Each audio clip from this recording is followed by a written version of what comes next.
Après la mort de son père Étienne Drabert, des suites de la Covid-19, Stéphanie Bataille est déterminée à mener de front son combat pour l'humanité et la dignité. Ce lundi 1er février, c'est sur le plateau de l'heure des pros sur CNews que la comédienne a adressé un message cinglant à Emmanuel Macron. Emmanuel Macron, ne plus suivre la pandémie de coronavirus continue de faire des victimes, partout dans le monde. Lundi 11 janvier, c'est Étienne Drabert qui a succombé des suites de la Covid-19, à l'âge de 81 ans. Connu pour ses rôles sur grand écran, comme Les Sous-doués, PROFS, Les Rois du Gag, Madame Bovary, Ridicule, 7 ans de mariage, Vipère au point ou encore Mon meilleur ami, le comédien a marqué le public français.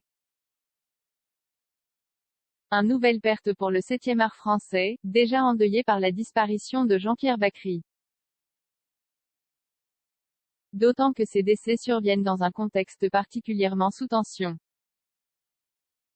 Hospitalisé pour une simple opération début décembre, Étienne Drabert a finalement contracté le coronavirus quelques jours après cette intervention médicale.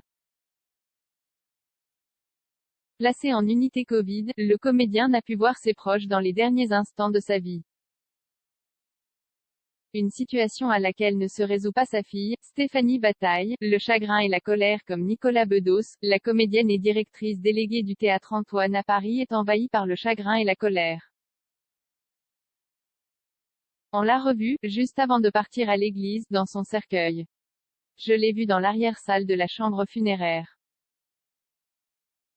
J'ose espérer que c'est mon père qui est dans ce cercueil, je ne suis pas la seule à me poser cette question, a-t-elle lâché le 26 janvier dernier sur LCI.